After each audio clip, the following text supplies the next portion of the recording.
Olá, eu sou Jeremias Gomes, você está no Alesp Cidadania. Você sabe que a questão do meio ambiente é sempre recorrente aqui, né? Nós temos uma comissão sobre isso e hoje nós vamos conversar com um parlamentar que ele atua muito na área educacional aqui no estado de São Paulo, mas também ambiental, que é o deputado Carlos Gianazzi do PSOL. Seja bem-vindo, deputado. Muito obrigado pelo convite e é uma honra estar aqui ao lado da nossa querida Helena Dutra, que é a presidente da PQC. Helena Dutra Lutgens, né? Helena, muito obrigado também pela sua presença, viu, Helena? Obrigada. Uma honra estar aqui com vocês. Muito obrigada por abrir esse espaço para conversa. Helena, deixa eu falar seu currículo aqui, porque o deputado já citou que você preside a Associação dos Pesquisadores Científicos de São Paulo, que é a PQC, mas também você é ecóloga, doutora em Ecologia e Recursos Naturais e pesquisadora científica do Instituto Florestal, que foi extinto, né? A gente vai falar disso também, mas deixa eu começar um pouquinho. Deputado, eu falei aqui na abertura da sua atuação na área educacional, todo mundo já sabe, né? Uhum. Agora, na área ambiental, como é que é essa sua atuação? É interessante, eu vi alguns projetos do senhor. Como é que chegam essas demandas para o senhor? Como que o senhor tem atuado nessa área? Nós atendemos a vários movimentos ambientalistas, né? Mas, sobretudo nesse caso da PQC, nós estamos já acompanhando desde 2020, quando o ex-governador Dória apresentou um projeto de lei extinguindo os institutos de pesquisa, como o Instituto Florestal, do qual a Helena Dutra faz parte, o Instituto Botânica, o Instituto Geológico e também a SUSEM. Então, de 2020 até agora, nossa grande luta é pela recriação desses institutos e também da SUSEM, porque houve uma precarização da pesquisa no estado de São Paulo, que a Helena Dutra vai falar bastante sobre isso, mas nós estamos extremamente preocupados, sobretudo agora, nesse momento de crise climática, emergência climática. Nós temos no estado de São Paulo a volta da dengue, né? Já morreram mais de 100 pessoas agora no início do ano, já tem mais de 120 mil casos registrados só de dengue no estado de São Paulo, por conta, logicamente, da extinção da SUSEM, que é a Superintendência de Controle das Endemias.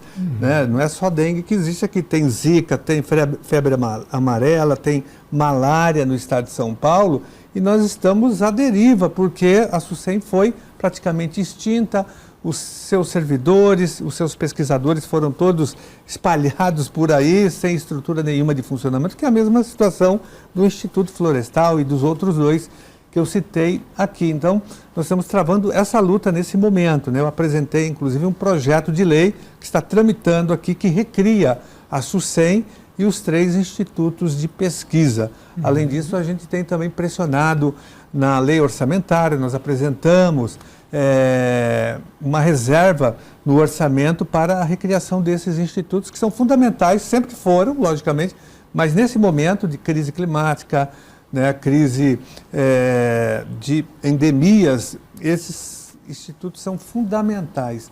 E a PQC tem cumprido um papel muito importante no sentido de fazer essa denúncia e de cobrar o governo para que isso ocorra. Helena, a gente, o leigo vê falar tantos nomes, né, a SUSEM, todo o deputado explicou, mas explica pra gente o que aconteceu com detalhes assim, porque hoje eu estava lendo, tem o IPA, né, que é meio que um instituto que foi criado, que o florestal foi extinto e o de botânica e acho que o geológico, perdão, foi está juntado, né? Explica na prática como é que isso aconteceu, para a população entender, porque a gente chega muita notícia para a gente, quando o Instituto fez uma pesquisa, a gente conhece, mas vocês estão nos bastidores, né? Sim. Então, inicialmente eu gostaria muito de agradecer o apoio do deputado Carlos Gianazzi, que tem sido sempre muito firme e um grande companheiro de luta, né? O que aconteceu foi que em 2020, o então governador João Dória apresentou um projeto de lei que previa a extinção de diversas organizações, instituições do Estado. E esse projeto tramitou em regime de urgência aqui na Alesp, e em 2020, como todo mundo lembra, foi o primeiro ano da pandemia, foi um ano muito difícil para todos nós, né? E não tinha espaço de debate, porque as sessões, os debates eram todos online, foi um ano muito complicado. Esse projeto de lei se se baseava na premissa de que havia um déficit fiscal por causa da pandemia. E é uma premissa falsa, porque São Paulo nunca teve déficit fiscal. A arrecadação de São Paulo só cresce, não diminui. Então, baseado nessa premissa falsa, várias instituições importantes para o Estado foram extintas. Entre elas, os 3 institutos de pesquisa em matéria ambiental que o Estado tinha, que era o Instituto Florestal, o Instituto de Botânica e o Instituto Geológico. Eles foram reorganizados em uma outra estrutura chamada Instituto de Pesquisas Ambientais, que é o IPA, que congrega todos os pesquisadores e funcionários dos 3 institutos. Ocorre que cada instituto tinha sua missão. Cada um tinha a sua linha de pesquisa, a sua missão. E a estrutura atual não é funcional. Além disso, todas as áreas ligadas ao Instituto Florestal ou ao Instituto de Botânica foram passadas para uma fundação. Então, o Instituto hoje, esse que existe, o IPA, ele não tem áreas de pesquisa. As áreas de pesquisa estão nas mãos da Fundação Florestal. E são olhadas hoje como unidades de negócio, com o objetivo de gerar recurso financeiro para o Estado. E unidades de conservação, elas têm como prioridade fazer o quê? Conservação do meio ambiente.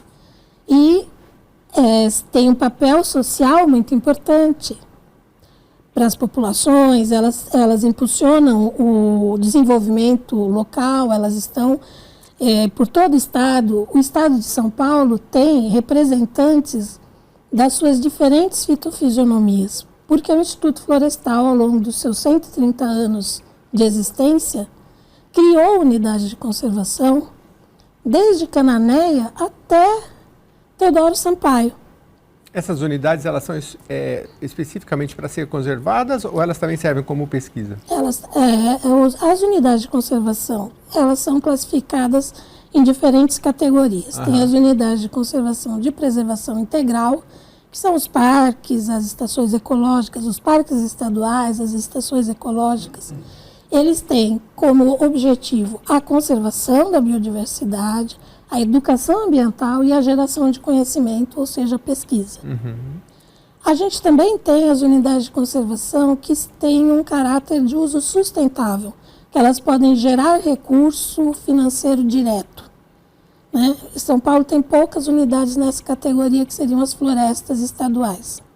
Porém, São Paulo tem as estações experimentais, que são áreas que ainda não têm uma classificação legal como unidade de conservação, mas que são áreas protegidas, que o Instituto Florestal tinha mais de 30 áreas experimentais pelo interior do estado, onde desenvolvia toda a pesquisa na área de silvicultura, produção de madeiras, resinas, sementes, mudas, e também tem um papel de conservação, porque elas guardam importantes remanescentes, especialmente de cerrado.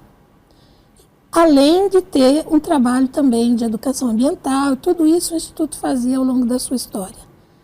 Hoje, as unidades de conservação, bem como essas outras áreas, estão vinculadas à Fundação Florestal, que não é uma instituição de pesquisa, e, portanto, as decisões relativas a essas áreas não estão mais baseadas ou pautadas em resultado de pesquisa, que era como o Instituto conduzia isso. Entendi. Então, o seu quadro de pesquisadores estudavam as áreas, os elementos que ali compunham a fauna, a flora, a melhor forma de manejá-la para garantir a sustentabilidade, como servir a comunidade. Esse trabalho foi interrompido. Entendo. E é interessante, né, deputado, porque ela citou coisas interessantes e importantes, porque a gente sabe que tem a pesquisa de base e aquela aplicada. A iniciativa privada, ela quer aquela pesquisa que vai dar retorno, e aquela de base, que no mundo inteiro ela tem, e a própria iniciativa privada se vale dela, é porque às vezes é cara, pode não ter um resultado imediato, mas diante das mudanças climáticas, a gente tem visto aí tanta coisa, os morros deslizando, isso é pesquisa de base que vai atuar nessas áreas. Com certeza, eu até queria aproveitar a presença da Helena aqui, que é cientista, que você falasse, Helena, com a extinção do Instituto Florestal, e com a crise climática aqui no estado de São Paulo, recentemente nós tivemos aquelas queimadas, né? Como que o Instituto, se o Instituto estivesse com o seu quadro completo e funcionando, ele poderia ter evitado ou amenizado bastante aquela situação das queimadas? Então, a PQC fez a divulgação de um trabalho ano passado, um trabalho que foi desenvolvido por pesquisadores no Instituto Geológico, enquanto ainda era Instituto Geológico, e pesquisadores ligados à CETESB, que mostrava exatamente isso, com uma predição de que até 2050 São Paulo terá um aumento de temperatura absurdo e ondas de calor muito extensas, né? Chegando a algumas regiões a ter um aumento de 6 graus na temperatura média. E isso é muito, porque quando a gente começou a falar em mudanças climáticas, a gente falava em aumento de 1 grau, Sim. depois 1,5 graus. Então, 6 graus até 2050, e 2050 está aí, na porta, daqui 25 anos. Então, é muito rápido e tem sido acelerado esse processo. Esse trabalho trazia, inclusive, orientações. Como você falou, a função da pesquisa pública, que é o que a gente defende, como a PQC, é orientar políticas públicas. O resultado da pesquisa dos institutos públicos de pesquisa que existem em São Paulo, eles devem orientar as políticas públicas. Esse artigo dos colegas trazia exatamente essa orientação. O que São Paulo precisaria fazer para evitar isso? Essas queimadas são decorrentes, além de serem usados, né, ainda haver quem use na agricultura técnica, né, de provocar o fogo, elas foram muito acentuadas pela mudança do clima, pelo aumento da temperatura e da seca, que foi muito grave o ano passado. Então, esse artigo trazia essa orientação de que São Paulo precisaria ampliar áreas de conservação, reduzir áreas de agricultura extensiva, ou seja, do agronegócio, investir mais em agricultura para fins de alimento, agricultura familiar, agroecologia, uma agricultura mais diversa e que promova conservação, reduzir o uso de combustíveis fósseis, enfim, trazia uma série de recomendações que, infelizmente, a gente, quando olha para as políticas públicas que estão sendo implantadas, a gente vê que se vai exatamente na contramão. O Estado hoje tem propósito de entrega dessas áreas, ou para concessão e até para venda. Sejam as áreas ligadas à Secretaria de Meio Ambiente, Infraestrutura e Logística, sejam as áreas ligadas à Secretaria de Agricultura, que também desenvolve esse mesmo papel social, tanto de geração de conhecimento para poder amenizar esse quadro, quanto o papel da área em si para a conservação ambiental, para a produção de água, conservação da água. Então, são áreas fundamentais para a sociedade e que correm grande risco de serem reduzidas, vendidas, loteadas, por especulação imobiliária, por essa visão de que a área tem que gerar um recurso financeiro, sem a visão de futuro, né, do que vai ser da gente. Eu entendo perfeitamente. E a gente, como leigo, eu vejo assim, por exemplo, tem um deslizamento, né? Aí a gente vê as empresas jogando lá as sementes lá de cima do avião. Eu falei, deve resolver, mas a gente não sabe se aquilo jogado de avião resolve ou não, né? E aí são os cientistas que vão dizer para a gente as alterações. Isso que a senhora falou, por exemplo, teve um cientista sentado onde a senhora está, que falou assim, olha, a questão das metrópoles, né? Enquanto a temperatura do mundo está falando que aumenta 1, 2 graus, as metrópoles como São Paulo, elas esquentam muito mais. Sim. E assim, então a gente tem que olhar primeiro para o nosso quintal também, né? Apesar que a gente sabe que muitos países aí, infelizmente, até estão fora aí dos acordos de Paris, enfim, né? Essa é outra história. Agora, deputado, que mais em relação a iniciativas? Porque o senhor faz muita audiência pública, eu tenho acompanhado aqui nas suas redes sociais, esse projeto para que esse instituto e a SUSEM possa ser revitalizada. E o senhor tem ido aos locais também, né? Sim, e uma das lutas que a gente tem travado, inclusive junto com a Helena, é a questão da falta de contratações de cientistas, não tem concurso público, né? Nós temos um déficit enorme em todas as secretarias, não é isso, Helena? Sim, sim. Que você, como presidente da associação, tem acompanhado, não tem mais concurso público, os pesquisadores científicos estão se aposentando, é uma geração que está saindo por aposentadoria e não há renovação desses pesquisadores. E qual o impacto disso, Helena, no estado de São Paulo, né? Nós não temos mais pesquisadores, é um número muito reduzido. Você queria... Eu queria só emendar na pergunta do ela... deputado, essa questão que com essa fusão dos institutos, como é que ficaram os cientistas, as suas pesquisas, as suas autonomias também, e, claro, a questão de contratação também que o deputado citou. Então, só para que as pessoas entendam, assim, quem está nos assistindo, nem todo mundo sabe o que quer dizer APQC. Né? Então, a APQC é a Associação dos Pesquisadores Científicos do Estado de São Paulo. Correto.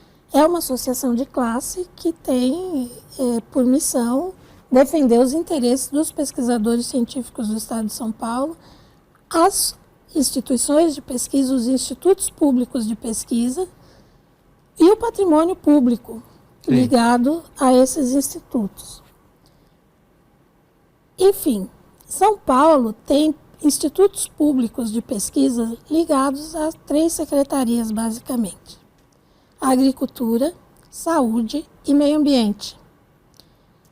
E o meio ambiente eram 3, agora é apenas 1. Né? Os 3 formam apenas 1. Na saúde, a extinção foi da SUSEM, que é a Superintendência de Controle de Endemias, e que está, como o deputado já levantou, fazendo uma falta enorme, porque as pesquisas que poderiam orientar as políticas públicas no sentido de controle dessas endemias que estão mudando agora, né? Você vê o que a SUSEM fazia há 20 anos ou 25 anos atrás para o controle da dengue, as medidas que eram tomadas hoje podem já não ser efetivas, porque as mudanças climáticas trazem mudanças nos patógenos, nos vetores, eles passam a se comportar diferente do que se comportavam em uma outra situação. Além da redução de áreas naturais, que tem acontecido muito, especialmente aqui em São Paulo, capital. Isso faz com que os vetores cheguem mais próximos, e se eles não têm animais silvestres para se alimentar, eles vão se alimentar da população humana. Então muda muitas coisas, e você não tem mais a estrutura de pesquisa que orientava as políticas públicas, que é a SUSEM. No caso do meio ambiente, por que eu estou dizendo isso? Essas 3 secretarias, em consonância, elas trazem respostas fundamentais para 3 coisas muito básicas num período de mudanças climáticas, né? Que é agricultura, saúde e meio ambiente. Essas 3 coisas têm que caminhar juntos para que a gente encontre saídas alternativas para enfrentamento de uma crise ambiental que estamos vivendo, de uma crise climática, né? Então, a agricultura pode trazer muitas respostas de como conduzir, né, a produção de alimentos nessa nova situação, que espécies usar, buscar variedades resistentes, enfim, uma série de respostas. O meio ambiente, porque vai te orientar as alternativas, o que é preciso fazer, o manejo adequado das áreas protegidas, quais outras áreas poderíamos inserir nesse mesmo sistema, passar a proteger, quais as necessidades desse momento, de ações e tudo mais. E a saúde, obviamente, que também é muito importante. Como você perguntou dos pesquisadores da área de meio ambiente, a gente ficou, em muitos casos, sem espaço de trabalho. Por quê? A estrutura da atual instituição, que é o Instituto de Pesquisas Ambientais, ela é toda centrada na capital. O Instituto Florestal tinha uma estrutura regionalizada. Muitos pesquisadores estão no interior, em unidades onde eles já atuavam como um Instituto Florestal, mas sem uma estrutura que o atenda. Né? Então, a gente tem vivido assim como a SUSEM, a gente tem vivido muitas dificuldades, inclusive em termos administrativos, de como conduzir as nossas pesquisas, entendeu? Então, houve uma desestruturação que está tendo consequências hoje, né, depois de quase 5 anos dessa extinção, e que precisaria ser revisto. Né? Você ia falar alguma coisa? Não, é isso, né? Esse é um prejuízo gravíssimo para o Estado de São Paulo, a falta de investimento em pesquisa, o sucateamento dos institutos, a extinção dos institutos e, sobretudo, a falta de pesquisadores, de quadros. Então, a população está sofrendo e, se nada for feito, vai sofrer mais ainda. Por isso que a nossa luta é no sentido de obrigar o Estado a abrir concurso público, a recriar os institutos, recriar a SUSEM, para que a gente possa retomar, de fato, a pesquisa no Estado de São Paulo. Porque com a mudança climática, tudo mudou também. Então, a pesquisa mudou de patamar. E nós não temos cientistas em número suficiente para acompanhar, né, essas mudanças. E essas alterações, todas. Então, né, deputado? A Helena pode até dizer, mas assim, eu acho que elas são muito próprias do nosso país também. Você pode ter uma pesquisa na Argentina, nos Estados Unidos, mas aqui a gente tem que pesquisar de acordo com o nosso clima, com a nossa terra, com a nossa realidade, né? Exatamente. A gente precisa pesquisar. E o que a gente produz também na agricultura, né? O controle de pragas e tudo mais. Então, se a gente não tiver essa pesquisa, acaba dificultando mais o nosso dia a dia, né? E além, né, dessa questão da falta de cientistas, da extinção dos institutos e da SUSEM, tem uma questão gravíssima, acho que entra até no próximo bloco, que é a privatização. A venda das áreas públicas, né, Helena? Sim, sim. Que isso aí piora ainda mais a situação. O governo está vendendo áreas de pesquisa. Como ele está privatizando tudo, está privatizando escolas, leiloando escolas na rede, na Bolsa de Valores, está privatizando linhas do metrô, linhas da CPTM. A Fundação Casa vai ser privatizada agora. O governo acabou de contratar uma empresa, um escritório ligado à ONU, um contrato de 21 milhões de reais para fazer um estudo técnico para privatizar exatamente a Fundação Casa, que inclusive é inconstitucional. Então ele está privatizando tudo e agora ele privatiza também áreas de pesquisa, né? É grave demais isso, nós temos que impedir, porque o Estado de São Paulo vai pagar um preço caríssimo no final desse governo. Ele vai deixar um rastro de destruição do meio ambiente, na educação, na cultura, no transporte, em todas as áreas. Sim. Helena, eu queria que você falasse também um pouquinho das universidades. A gente tem um instituto de pesquisa, eles trabalham com as universidades estaduais também? Então, os institutos de pesquisa público de São Paulo, a grande parte deles são anteriores até à criação das universidades. Nossa. O Instituto Agronômico de Campinas, por exemplo, foi fundado por Dom Pedro II. Tem lá uma estrutura, uma estufa, orquidários e tal, que remontam à época do Império. Eu adorava ir lá para passear. Aliás, eu adoro todos eles, né? Porque é muito arborizado, é uma coisa maravilhosa. Né? Aliás, você é uma defensora de que esses locais fossem mais abertos para a população, sim, né? Sim. Eu acho que é muito importante ter esse... A população conhecer, chegar, se apropriar, né, do até local. Porque em situações como essa, em que se coloca em risco um patrimônio público, se a população tem esse conhecimento do que contém aquele patrimônio, da importância daquele patrimônio para a sua própria vida, né, para a manutenção do clima, da água, da qualidade do ar, da sua história, da sua cultura, a população te ajuda a defender, né? E se eles não têm acesso ao patrimônio, se é uma coisa intocada, dificilmente eles vão te ajudar na defesa. Mas você sabe que agora, você falou do seu sobrenome alemão, né? E eu tenho uma amiga que ela foi para fazer pesquisa na Alemanha, e lá ela falou, os brasileiros são muito conhecidos por dar um jeito de fazer. Não tem nem como que chama aqueles tubo de ensaio, não tem tubo de ensaio, não tem o aparelho, não tem isso. A gente se vira daqui e dali. Mas isso tem um limite também, né, Helena? Porque então, por mais, os nossos cientistas são criativos, mas a gente sabe... Olha, os colegas da SUSEM estão... Desculpa, deputado. Os colegas da SUSEM estão nessa situação. Os laboratórios sucateados, abandonados, eles não conseguem fazer compra, porque houve uma forma de acomodar, porque foi assim, primeiro extingue-se as 4 instituições, depois pensa como que a gente vai resolver o problema dessas áreas. Então foi tudo meio no improviso, na tentativa e erro.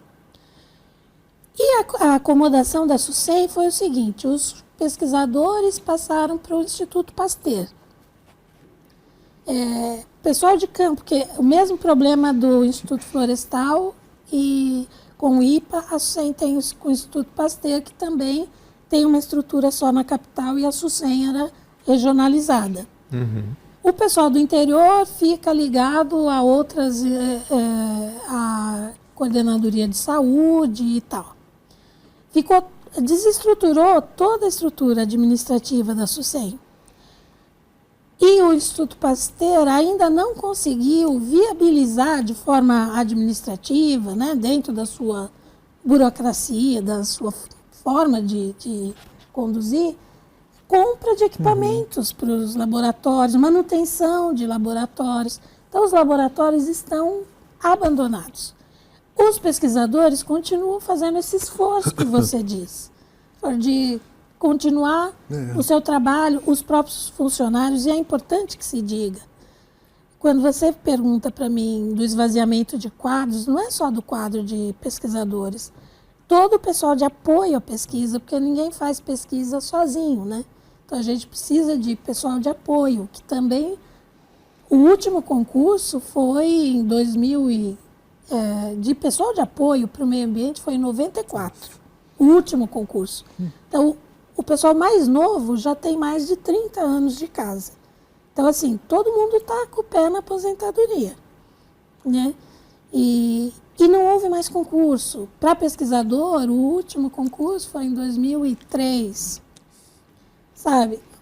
Então, assim, é uma situação de esvaziamento de quadros, de sucateamento da estrutura de pesquisa, sejam os laboratórios, sejam as áreas experimentais. E se você quiser saber mais, é só entrar lá no... Eu entrei aqui, no caso, no Instagram da APQC, tem muita coisa aqui, ó, e a Helena está em várias aqui, falando sobre tendência de precipitação, tem muito tema aqui, ó.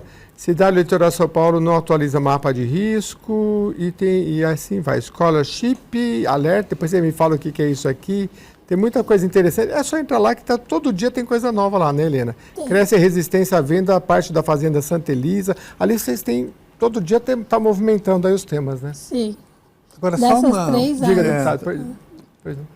Essa questão do improviso, né, que a gente se vira no Brasil, é uma vergonha, porque o Estado de São Paulo tem um orçamento bilionário de 370 bilhões de reais. Não é falta de recurso, é que ele não está investindo na pesquisa e na ciência. Não há necessidade de São Paulo passar por esse processo. Aqui é um governo que não investe em ciência, não investe em pesquisa e ainda retira recursos, né? Mas dinheiro tem, isso que eu queria frisar. Nós aprovamos o orçamento e acompanhamos a execução orçamentária. O governo canaliza bilhões de reais para empresas, inclusive muitas delas sonegadoras do fisco estadual. Então tem muito dinheiro, e tem dinheiro para pesquisa, que o governo não está investindo. Essa é uma outra luta que a gente trava aqui na lei, na LDO, e também na lei orçamentária, de aumentar o orçamento para pesquisa e para a ciência do Estado de São Paulo. Sim, a gente falou muito aqui sobre o orçamento agora no final do ano, dividimos por cada etapa, mas é importante que a população acompanhe, porque todos os anos vem a peça orçamentária aqui e a população acompanhando, juntamente com o parlamentar que tem interesse. O deputado Carlos Gianazzi é um desses que trata do meio ambiente. A gente está chegando para o fim desse primeiro bloco, deputado, mas eu queria então que o senhor deixasse um pouco as redes sociais do deputado. É só a gente acompanhar, é Carlos Gianazzi, né? Isso, Carlos Gianazzi, e Facebook, Instagram, YouTube, estamos em todas elas. Está em todas, porque aí a gente sempre traz as notícias aqui. E para finalizar, deputado, porque eu vejo sempre que o senhor faz um acompanhamento, faz audiência pública, faz denúncias, seja no Ministério Público ou nos órgãos, né? Então é importante porque, principalmente, as classes organizadas virem, né? Porque aí tem mais voz, tem mais força. Né? Exatamente, por isso que a doutora Helena Dutra está aqui hoje, presidente da PQC, ela que tem toda uma trajetória de luta em defesa dos cientistas, em defesa do meio ambiente, em defesa da pesquisa e da ciência do Estado de São Paulo. Parabéns pelo seu trabalho, viu? Você é um orgulho para todos nós. Que, aliás, aqui recebeu no Estado de São Paulo. a maior honraria aqui da casa, que é o colar de honra ao mérito. Quando foi? foi em 2023. Exatamente, 2023, foi homenageada pela LESP aqui, né? Pelos 94 deputados. É Então, uma honraria da casa, né? É bom porque é um reconhecimento, é um combustível a mais, né, Helena? É um orgulho para mim mesmo. Fiquei muito emocionada com essa... Muito bem.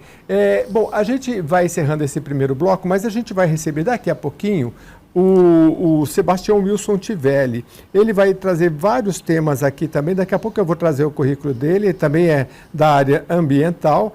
O deputado não participa no segundo bloco, mas está sempre aqui com a gente, fazendo as indicações. Obrigado mais uma vez, eu que deputado, agradeço pela parceria aqui. E nós ficamos por aqui. E olha, se você tem interesse nesse tema do meio ambiente, é só mandar para a gente e rever esse programa lá nas nossas redes sociais. A gente volta já com o Sebastião.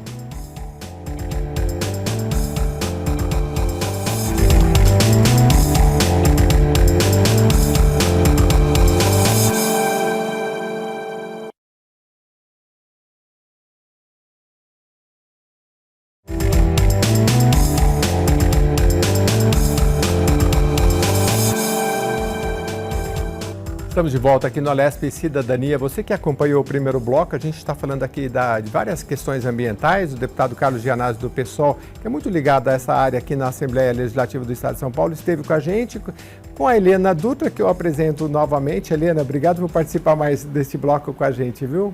Eu que agradeço a oportunidade.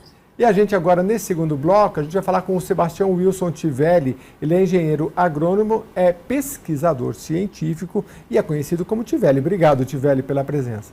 Eu que agradeço a oportunidade de trazer um pouco da nossa experiência da APTA Regional de São Roque. Pois é, a APTA agora Nós temos... conversamos no primeiro bloco que houve a junção desses institutos, né? O Florestal foi extinto, aí nós temos o Instituto... Me ajuda, Helena. Então, Jeremias, é o seguinte, lembra que eu disse que São Paulo tem institutos públicos de pesquisa em 3 secretarias, Saúde, Meio Ambiente e Agricultura. A APTA regional, ela faz parte da Secretaria de Agricultura. Ah, direto na agricultura. Da agricultura. Não, desculpa, eu estou me confundindo com o nome do novo instituto, IPA. Então são tantas siglas, né? Sim. Entendi. Wilson, Tivelli, por favor, nos dê um pouquinho do contexto. Você está em São Roque, que é aqui pertinho da capital paulista, né? Já atua há um bom tempo, mas fala um pouquinho do seu currículo, da sua atuação, para a gente chegar nos conformes aqui do nosso tema. Como foi falado no primeiro bloco, eu sou um dos últimos pesquisadores contratado há 20 anos atrás. Na unidade onde eu trabalho hoje, eu sou o único pesquisador científico alocado nela, que é uma unidade que começou suas atividades em 1928 para atender a demanda dos viticultores da região. E durante todo esse processo, nós chegamos até 1994, quando a unidade foi voltada para atender a demanda dos agricultores orgânicos da região. Então, a unidade passa os últimos 32 anos trabalhando com agricultura orgânica e essa hoje é o viés que nós temos trabalhado lá. Eu vou para a unidade apenas em 2008, quando a unidade ainda tinha outros 2 pesquisadores e mais 16 funcionários. E nos últimos anos, com as aposentadorias, com os falecimentos, acabo ficando só eu dentro da unidade. Qual é a importância da pesquisa nessa área da agricultura orgânica? Eu já conversei com pessoas aqui, o Brasil é o país do agronegócio, né? Tem gente que fala assim, mas você quer alimentar todo mundo com agricultura orgânica? Mas já trouxe pesquisadores aqui e falou, dá sim, dá para alimentar todo mundo com agricultura orgânica se ela for incentivada, porque ela gera renda. Mas eu queria que você falasse mais especificamente dentro da pesquisa, o que vocês têm descoberto, da importância dela, da evolução ou involução ao longo dos anos? Tá, dentro dos últimos anos, a APTA regional ela tem 3 linhas de pesquisas com maior destaque. Uma primeira linha que começa em 2008, que é o desenvolvimento de uma nova cultivar de cebola, que se chama BRS Sustentarem. Ela foi lançada em 2021, em parceria com a Embrapa Hortaliças, né? E é um material diferenciado de cebola porque ele teve todo o seu desenvolvimento feito para o sistema orgânico. Não é um melhoramento feito no sistema convencional e que depois você leva para a agricultura orgânica. Não, esse já desde o início voltou para os agricultores orgânicos, trabalhando de uma forma colaborativa com agricultores de São Roque, Biúna e Piedade, que permitiu, né, nesses últimos 17 anos, lançar em 2021 essa nova cultivar. Essa nova cultivar, ela acaba se enquadrando dentro de um processo que houve, que é a Lei de Inovação da Tecnologia, Lei 13.243 de 2006, que o Estado de São Paulo regulamentou a inovação tecnológica com o decreto 62817 em 2017, que permite que as instituições obtenham royalties, né, da venda desse produto. Então, esse trabalho de cebola, ele visa atender a agricultura familiar no Estado, mas nós não somos eficientes na multiplicação dessa semente. Então, hoje, esse material ele foi multiplicado ano passado, ele está indo para o campo agora, em janeiro, com agricultores familiares do oeste do Estado, né? E nós estamos aguardando o sinal verde do NIT, do Instituto Agronômico, para licenciar o produto para uma empresa fazer a comercialização dessa semente. O que essa cebola, fiquei interessado na cebola, Helena, o que essa cebola tem de diferencial que a pesquisa trouxe?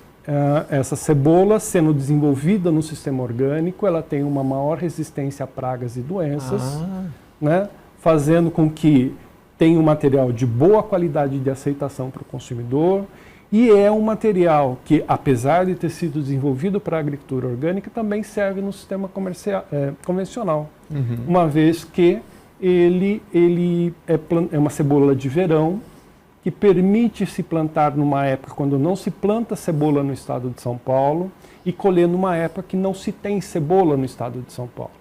Então isso favorece todo o agronegócio paulista, fazendo com que a gente não tenha necessidade de importar de Santa Catarina, por exemplo, cebola. E cebola é uma coisa que... Você fala cebola, mas cebola é uma coisa que a gente todo dia come a nossa cebola no arroz, no feijão. Acho que é o principal tempero junto com o alho, né? E eu, uma vez, eu conversei com... Estava vendo um vídeo, o cara comercializava cebola. Ele falou, você não sabe o que é esse mercado, a gente não fala em mil, não, é sempre milhões. É muita coisa, claro, porque é uma coisa que... Agora, uma pesquisa dessa realmente é muito transformadora. Você falou dos royalties e instituições. Aí esses royalties iriam para instituições como instituto ou particular? Não entendi muito bem. Esses royalties, pelo convênio que nós temos assinado com a Embrapa Hortaliça, que é a detentora da genética desse material, 50% dos royalties ficam para a APTA, que é a Agência Paulista de Tecnologia dos Agronegócios, que reúne os 7 institutos de pesquisas que a Secretaria da Agricultura tem. Nossa, que interessante. Sabe por que eu pergunto isso? Porque eu vi uma vez naquelas palestras TEDs de uma ela é italiana radicada na Inglaterra. E aí ela estava falando na palestra assim, olha, por que Estados Unidos tem essas super empresas e nem a Europa não tem para competir, né? Você acha que o quê? Que o que você, desde a tela do seu celular, o GPS, tudo isso aí, quando eles pegaram isso e colocaram no celular, tudo isso é pesquisa de base do exército americano, elas são várias, né? Então ela dizia assim, olha, uma das saídas essas empresas que entram, elas têm que devolver para o Estado, porque vocês têm como essas iniciativas, a visão que o povo tem são os descolados, os superinteligentes, só que a grande pesquisa foi feita pelo exército americano e o governo colocou dinheiro. Então ela falou, teria que voltar. Então assim, você vai fazer essa pesquisa, você vai ganhar dinheiro com isso, mas sei lá, 1%, 2%, 5%, tem que ser retornado. Eu queria até a sua opinião, se a gente poderia um dia fazer um modelo assim, porque pesquisa precisa de muito dinheiro, e às vezes o governo, às vezes não sempre, o governo tem que pôr. E aí fica essa discussão, a iniciativa privada participa, não participa, né? Você acha que esse é um modelo interessante? O modelo já existe, né? Já existe. É esse marco regulatório da inovação, da ciência e da tecnologia, regulamentado aqui por essa casa, através de um decreto, que estabelece justamente isso, as parcerias públicos-privadas, né, onde o Estado acaba se beneficiando de parte dessa pesquisa. Né? Nós estamos falando de cebola, mas um outro exemplo, por exemplo, podia ser a alcachofra. Né? Nós temos em São Roque a Associação de Produtores de Alcachofra, É a festa da alcachofra, que é muito que boa. é a festa da alcachofra em outubro, né, e que nos procurou há alguns anos atrás, porque a cultura vem num declínio em função deles serem propagados sempre por mudas de forma vegetativa, né? Nós entendemos que um vírus ou um nematóide contaminou essas plantas e com isso vem declinando a produtividade delas. Então a Associação dos Produtores nos procurou e nós estamos com eles fazendo a limpeza de vírus desse material, num trabalho em parceria com o Instituto Biológico aqui de São Paulo, com a CAT Sementes e Mudas de Tietê, né, atendendo essa demanda local dos produtores, né, onde os produtores, junto com a Prefeitura Municipal, pagam os custos que tem dessa pesquisa, tanto da limpeza de vírus, dos trabalhos de laboratório, a multiplicação, os insumos, tudo pago pela Associação de Produtores e pela Prefeitura. Então, olha, já fica o convite, se vocês quiserem vir mais vezes aqui na Alesp para falar sobre esses temas, que é muito legal. Eu sempre falo que a gente tem que se aproximar muito dos institutos, da academia e trazer cada novidade dessa aqui, porque é uma TV pública, para a gente atualizar a população. Mas, Tivelli, eu já vou passar para a Helena, mas antes eu queria que você falasse um pouco do que você ouviu no primeiro bloco, você participa também, e falar para quem nos acompanha a sua percepção, se você tem vindo aqui acompanhado, junto com o deputado Carlos Gianazzi, essas questões, especialmente do que a gente debateu aqui sobre essa unificação dos institutos de pesquisa, e lá em São Roque, como é que isso tem impactado vocês, por favor? No caso de São Roque, ela é uma unidade que tem 43, 44 hectares, né? E que a hora que nós olhamos a unidade vista do ar, ela está dentro da área urbana, porque uma unidade com 97 anos, né, quando ela foi criada em 1928, ela ficava afastada da cidade, mas agora ela está dentro da cidade e é uma área extremamente valorizada, né? Então, o governo, nessa tentativa de colocar à venda os institutos de pesquisas, as áreas de pesquisas, né, elegeu a unidade de São Roque como sendo a unidade prioritária para isso. Mas essa casa legislativa, né, o público que nos assiste, talvez não tenha o conhecimento de que as áreas de pesquisa no Estado de São Paulo são protegidas pela Constituição do Estado de São Paulo.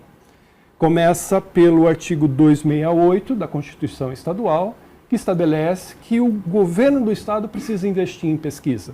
E isso o nosso governo não vem fazendo, né? O artigo 272 da Constituição Estadual coloca explicitamente que as unidades de pesquisa são inalienáveis. Ela tem que, para passar por esse processo, passar por uma audiência pública e tem que ser aprovada pela Assembleia Legislativa.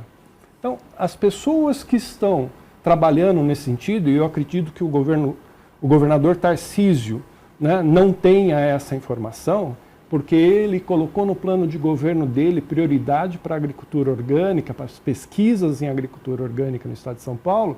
E como é que se coloca a única unidade voltada para a agroecologia no Estado de São Paulo à venda? Então eu entendo que o governador não tem esse conhecimento, mas alguém dentro da Secretaria da Agricultura elegeu essa unidade para ser comercializada, ignorando o que a Constituição do Estado de São Paulo coloca e a forma de ser feita, né? Não respeitando a legalidade do processo, não respeitando a impessoalidade, a publicidade de colocar essas áreas na venda. Mais do que isso, as pessoas que querem vender essa área, ou colocar à venda essa área, desconhecem a lei municipal. Dentro da lei municipal, ela tem um plano diretor ambiental, que é a Lei 103 de 2020, que torna a área da unidade uma zona urbana de proteção ambiental. Porque 82% da área, desses 43, 44 hectares que a área tem, hoje é mata atlântica secundária. E que está numa posição dentro do município que, se for derrubada essa mata, o centro de São Roque alaga. porque ela hoje é uma área de absorção de toda a água de escorrimento da chuva, de bairros como 9 de Julho, Planalto Verde, Jardim Maria Trindade, é onde nasce o córrego do Rosário, e se retirarem essa cobertura vegetal para um empreendimento imobiliário, por exemplo, o centro de São Roque, a cidade de São Roque. Aconteceu, eu não sei se foi uma cidade próxima a São Paulo, eu não vou lembrar exatamente a localidade que uma empresa chegou, acho que era beira da rodovia, e ela simplesmente desmatou tudo.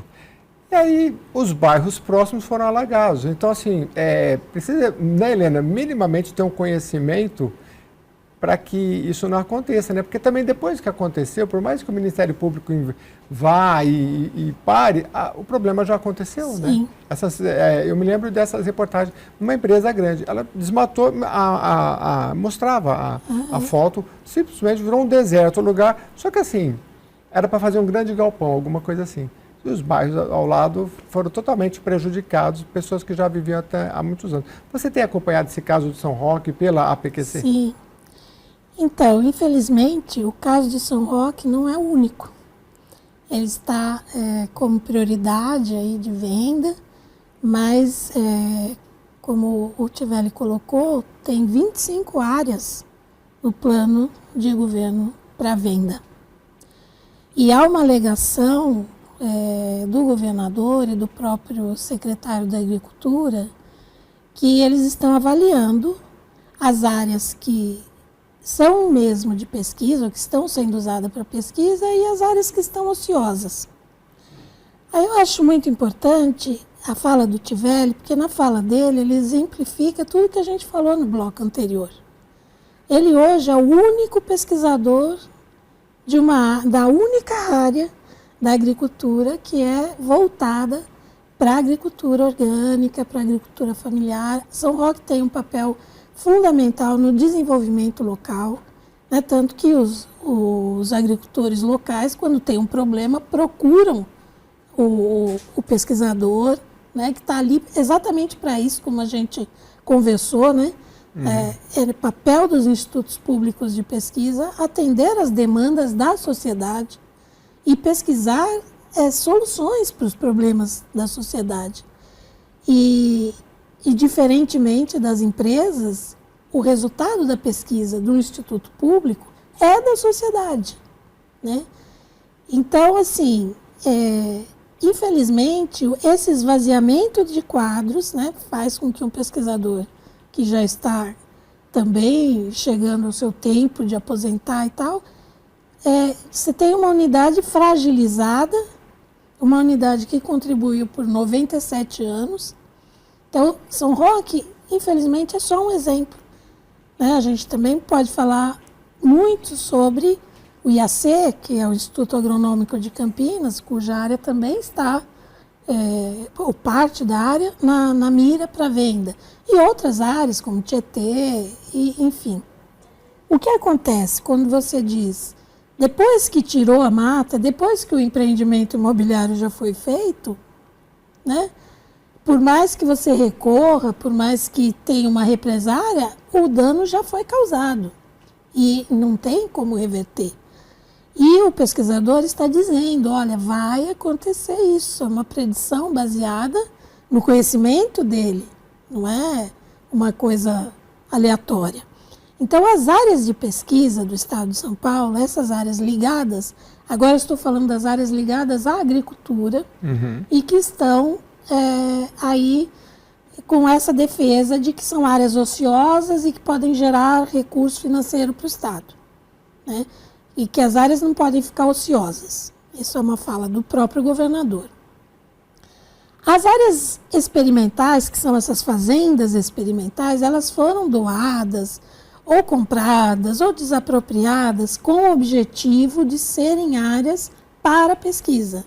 Independente delas estarem com um projeto de pesquisa instalado nesse tempo real, no tempo de hoje, elas são áreas importantes para a pesquisa. Além disso, elas exercem esse papel ambiental. Elas também têm um papel fundamental na conservação. E quando ele fala em 44 hectares, eu sempre, porque tem o hectare do São Paulo, tem o de Minas, né? O jornalista sempre fala, ele fala em campo de futebol, física. Não é, 44 não é um espaço tão grande, mas eu acho que quando a cidade vai se ampliando e ela vai invadindo esse espaço, né? Mas para a pesquisa não quer dizer que é um super espaço, né? É um espaço suficiente para que a gente atenda as demandas regionais. Correto. Você vê que quando o governo lança essa proposta de colocar à venda as áreas de pesquisa e com, novamente, a Lei da Inovação Tecnológica de 2000, o marco da Lei de Inovação Tecnológica de 2016, eles nos direcionaram a trabalhar com a iniciativa privada, né, já que o governo não tem colocado dinheiro na pesquisa e nem recurso humano.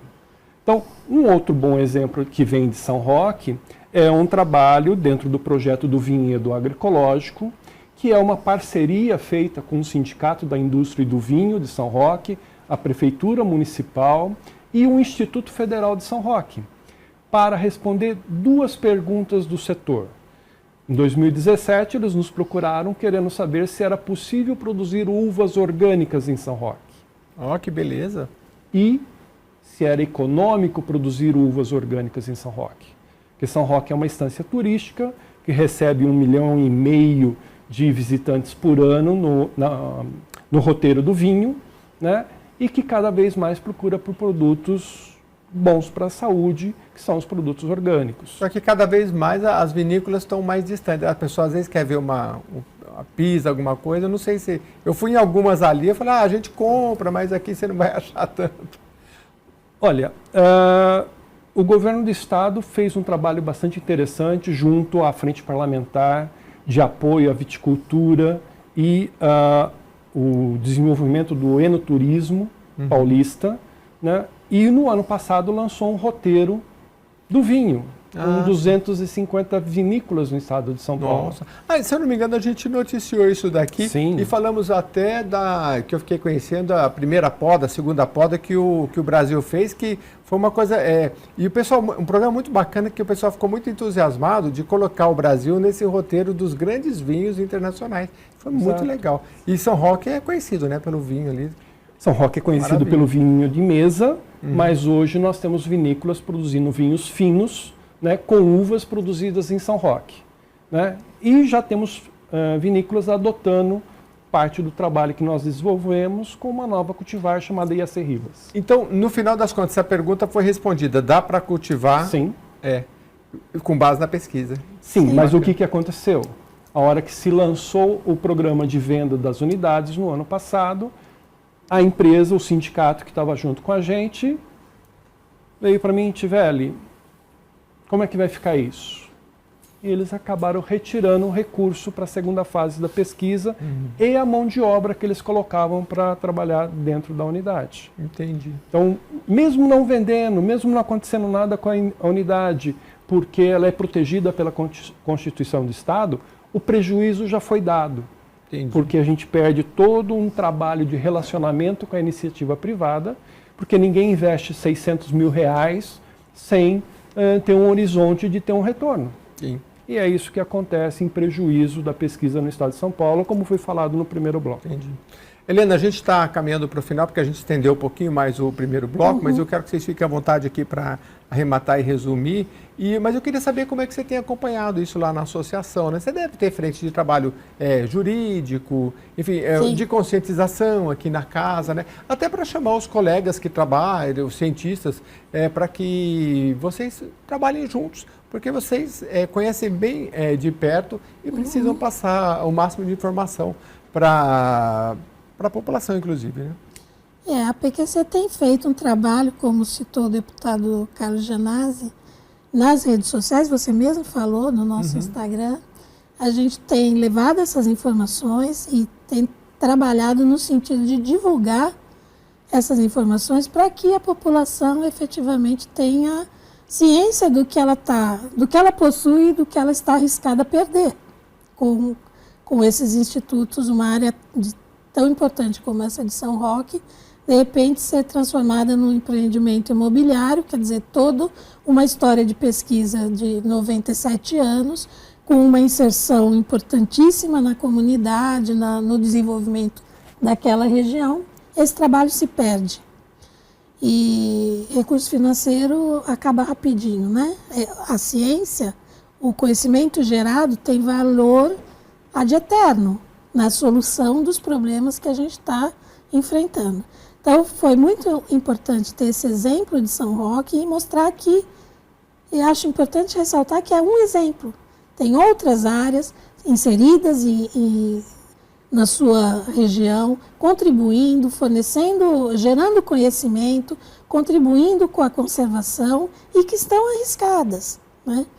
Num momento em que deveríamos estar caminhando no sentido de buscar alternativas como essa que o Tivelli coloca e outras que outros colegas estão buscando para a segurança alimentar nessa mudança do clima, nessa crise ambiental e outras áreas, né, como a área de meio ambiente e a área da saúde.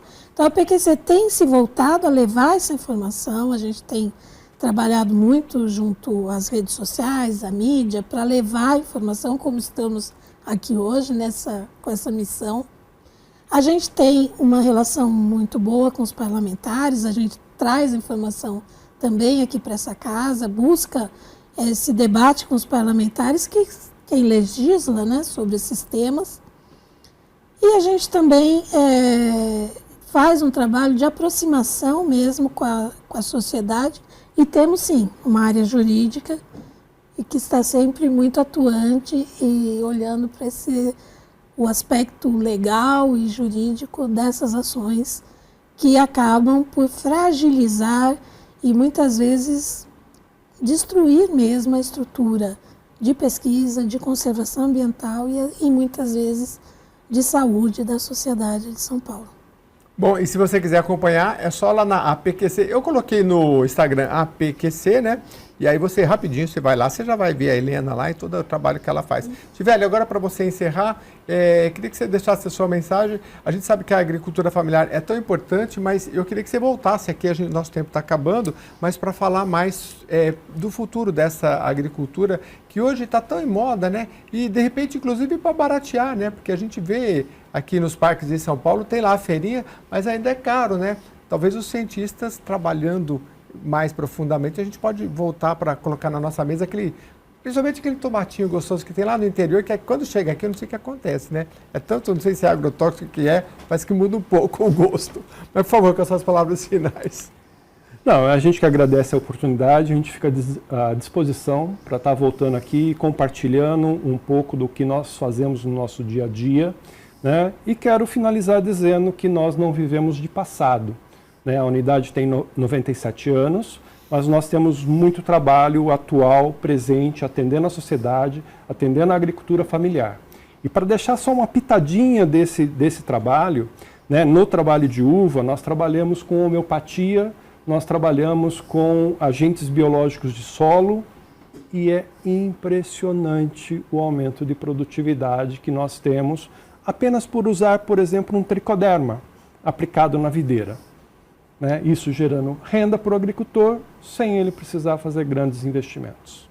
Que bacana. A gente vai conhecer mais sobre todo esse trabalho. Hoje foi um pouco de toda essa discussão com a participação aqui do deputado Carlos Gianazzi. A gente vai ficando por aqui porque você pode acompanhar também lá no YouTube toda a nossa programação e vai mandando esses temas que a gente vai sempre repercutindo aqui, tá bom? Muito obrigado pela sua companhia.